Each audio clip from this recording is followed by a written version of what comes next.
BioWare has created some epic games in the past: Baldur's Gate, Knights of the Old Republic, and Mass Effect, to name a few. Now comes Dragon Age, a game that's every bit as giant as their past efforts. The sheer amount of stuff that you can do in this game is mind-boggling. I've played well over 150 hours and I've only done some of the things that you can do in this game. Yeah, you're really gonna have to clear out a few weekends for this one. The story's very good.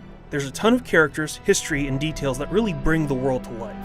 The general background is that a group of magic users tried to become gods, got cast down from heaven for their efforts, and became Darkspawn who dwell underground. They're looking to resurrect powerful monsters called archdemons to lead them up to the surface and swarm the land. Now obviously, this is bad.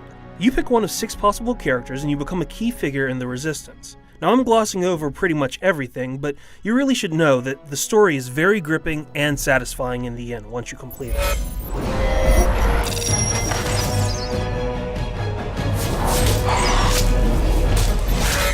The first thing you'll notice in the game is the level of customization available to you. There are 3 races, human, elf, and dwarf, who can be one of 3 classes: a warrior, a mage, or a rogue.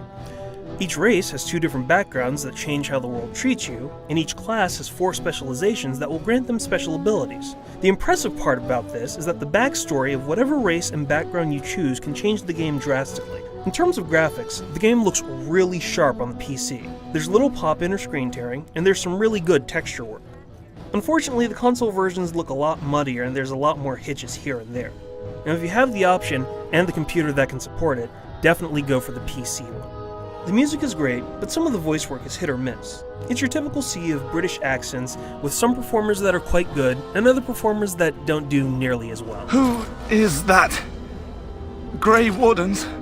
Well, he's not half as dead as he looks, is he?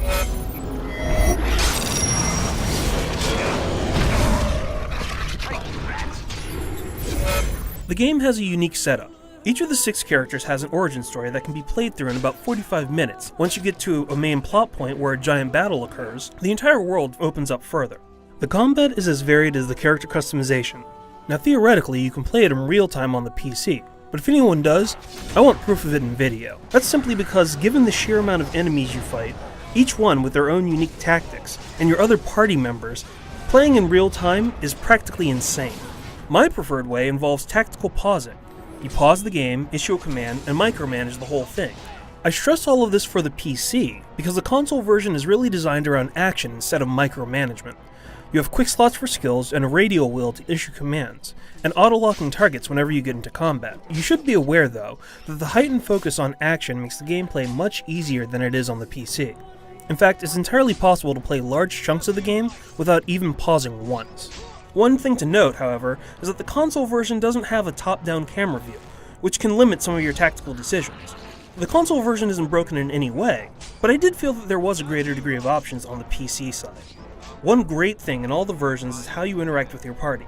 The decisions that you make during the game will make them like you a little bit more or a little bit less, which can lead them attacking you or potentially even leaving if they really start to hate you. Now if you build a good relationship, they can teach you abilities or unlock side quests. This entire thing is a lot to take in, but all of this affects how you lead your troops. It's really great to see that your actions actually have consequences on your entire party.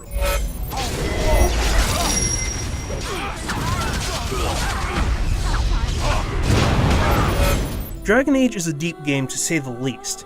I've been going on for a while and I still haven't really scratched the surface. There's a ton to do in the game, and you'll actually want to replay it as different characters just to see the results of different decisions you make. And seeing how BioWare set this game up with expansions and downloadable content in mind, you'll probably be playing this for a really long time. I mean, seriously, like I said at the beginning, I'm 150 hours in and I still want to keep playing.